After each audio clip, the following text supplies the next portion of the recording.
अस्सलाम वालेकुम क्लास। उम्मीद करता हूँ आप बखैर आफियत होंगे। आज हम लोग डिस्कस करेंगे चैप्टर नंबर 6, नाइन्थ की जो न्यू बुक आई है फिजिक्स की 2025 में। उसमें चैप्टर नंबर 6 में हम दो इंतहाई अहम टॉपिक्स को डिस्कस करेंगे।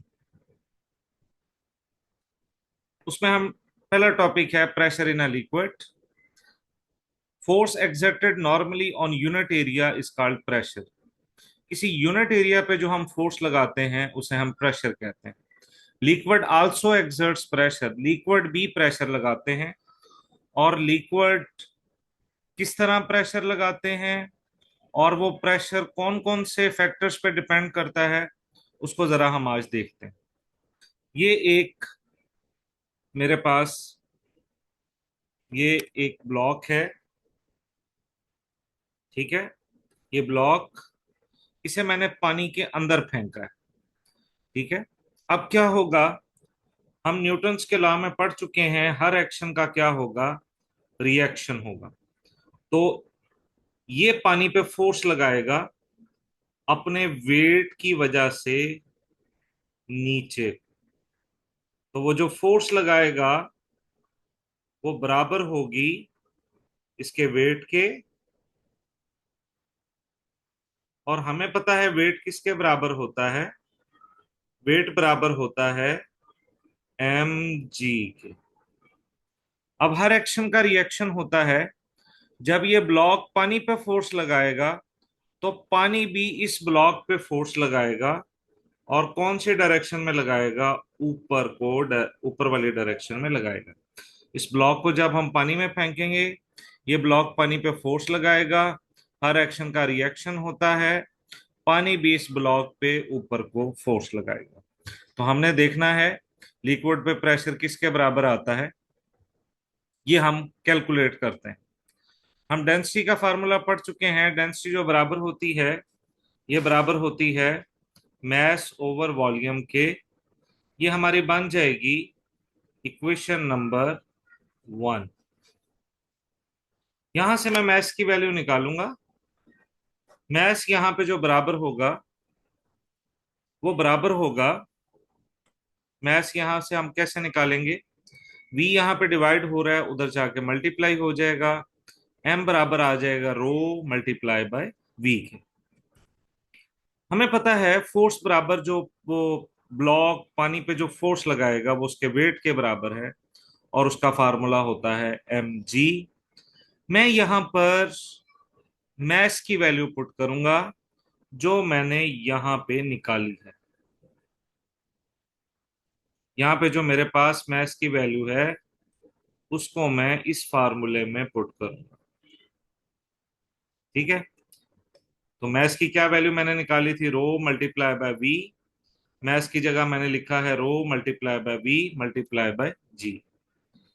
अब वी हम लोग कैसे निकालते हैं, आप ये देखें, इस ब्लॉक का एरिया भी है और इस ब्लॉक की हाइट भी है। तो अगर हम एरिया और हाइट को मल्टीप्लाई कर दें तो इस तरह हम इस ब्लॉक का वॉल्यूम निकाल लेंगे। तो हमने मल्टीप्लाई किया है एरिया और हाइट को। अब मैंने प्रेशर निकालना है। मुझे पता है जो प्रेशर बराबर होता है वो होता है फोर्स पर यूनिट एरिया। तो मैं दोनों साइड्स पे ए को डिवाइड कर दूंगा, इस साइड पे भी और इस साइड पे। अब देखें जरा, ऊपर भी ए है, ये वाला ए और ये वाला ए आपस में कैंसिल हो जाएंगे। तो प्रेशर इन अ लिक्विड बराबर आ जाएगा रो जी एच के बराबर आ जाएगा। अब आप देखें, रो से मुराद क्या है, डेंसिटी। जी से मुराद क्या है, ग्रेविटेशनल एक्सेलरेशन। एच से मुराद क्या है, हाइट ऑफ द ब्लॉक। यानी जो लिक्विड के अंदर प्रेशर है वो लिक्विड की डेंसिटी पे डिपेंड करता है, ग्रेविटेशनल एक्सेलरेशन पे डिपेंड करता है, और लिक्विड की हाइट पे डिपेंड करता है। इसे एक दफा मैं दोबारा रिपीट करवा देता हूँ। हमारे पास एक ब्लॉक है, उसको मैंने पानी में फेंका है, और वो डेफिनेटली जब पानी के अंदर जाएगा तो पानी पे एक फोर्स लगाएगा। और वो जो फोर्स लगाएगा वो होगी नीचे को, अपने वेट की वजह से वो फोर्स लगाएगा। हर एक्शन का रिएक्शन होता है, पानी भी इस पे फोर्स लगाएगा। कौन सी डायरेक्शन में फोर्स लगाएगा? ऊपर वाली डायरेक्शन में फोर्स लगाएगा।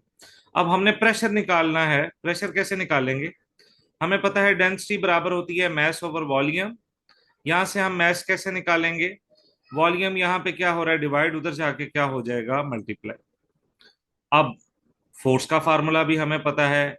फोर्स जो लग रही है वेट की वजह से लग रही है, एम जी के बराबर है।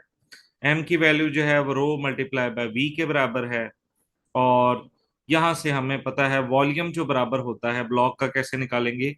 एरिया को हाइट से मल्टीप्लाई करके। यानी वी की जगह पे मैं लिखूंगा ए मल्टीप्लाई बाय एच। इसको प्रेशर में कैसे चेंज करना है? मैं दोनों साइड्स को ए पे डिवाइड कर दूंगा। फोर्स पर यूनिट एरिया, इसे हम प्रेशर कहते हैं। ये वाला एरिया और ये वाला एरिया आपस में कैंसिल हो जाएंगे। जो प्रेशर है वो बराबर आ जाएगा रो जी एच के। यानी प्रेशर इन अ लिक्विड ये बराबर होगा डेंसिटी के, ग्रेविटेशनल एक्सेलरेशन की और हाइट के बराबर होगा। नेक्स्ट टॉपिक हम देखते हैं चैप्टर नंबर 6 का। उसका नाम है हाइड्रोलिक प्रेस। ये एक ऐसी मशीन है जिससे हम भारी वजन को उठा सकते हैं। जब भी हम गाड़ी की सर्विस कराने के लिए, किसी भारी जिस्म की सर्विस करवाने के लिए जाते हैं, तो हम गाड़ी को या भारी जिस्म को बड़े पिस्टन पे रखते हैं। छोटे पिस्टन पे हम फोर्स लगाते हैं और उस फोर्स लगाने से हम किसी बड़ी चीज को उठा लेते हैं और गाड़ी को वॉश करना, उसकी सर्विस करना आसान होता है। Pressure applied at any point of the liquid transmitted equally through out the liquid. किसी भी जगह पे लगाया गया प्रेशर पूरे के पूरे लिक्विड में बराबर तकसीम हो जाता है। यानी जितना प्रेशर मैं यहाँ पे लगाऊंगा, ये सारा का सारा प्रेशर, उतना ही प्रेशर यहाँ पे ट्रांसमिट हो जाएगा। हमें पता है according to the Pascal law. Pressure का फार्मूला क्या होता है? Force per unit area. यहाँ पे 1 है तो यहाँ पे मैं लिखूंगा F1, यहाँ पे मैं लिखूंगा A1। यहाँ पे 2 है तो यहाँ पे मैं लिखूंगा F2 और A2। अब मैंने देखना चाहता हूं कि ये जो गाड़ी जो बड़े सिलेंडर पे रखी जाती है, इस पे कितनी फोर्स लगेगी। तो मैं A2 यहाँ डिवाइड हो रहा है, इधर जाके मल्टीप्लाई हो जाएगा। अब आप ये देखें, बड़ी टर्म यहाँ पे मल्टीप्लाई हो रही है, छोटी टर्म यहाँ पे डिवाइड हो रही है। अगर किसी चीज में, किसी मैथमेटिकल इक्वेशन में बड़ी टर्म मल्टीप्लाई हो रही हो तो क्या होता है? बड़ी टर्म मल्टीप्लाई हो रही हो, छोटी टर्म डिवाइड हो रही हो तो जवाब ज्यादा आता है। यानी जो F2 होगा वो F1 से बहुत ज्यादा होगा। थोड़ी फोर्स से ज्यादा वजन को हम उठा सकते हैं। दोबारा मैं इसको एक्सप्लेन कर देता हूं। क्योंकि A2 बड़ा है, A2 बड़ा है, बड़ी चीज मल्टीप्लाई हो रही है। A1 छोटा है, छोटी चीज डिवाइड हो रही है। अगर मैथमेटिकल इक्वेशंस में बड़ी चीज मल्टीप्लाई हो रही हो, छोटी चीज डिवाइड हो रही हो, तो जवाब ज्यादा आता है। यानी F2 बहुत ज्यादा होगा। किससे ज्यादा होगा? F1 से। हम थोड़ी फोर्स लगा के ज्यादा वजन को उठा लेंगे। आज के लिए इतना काफी है। अपना ख्याल रखिएगा। अस्सलाम वालेकुम।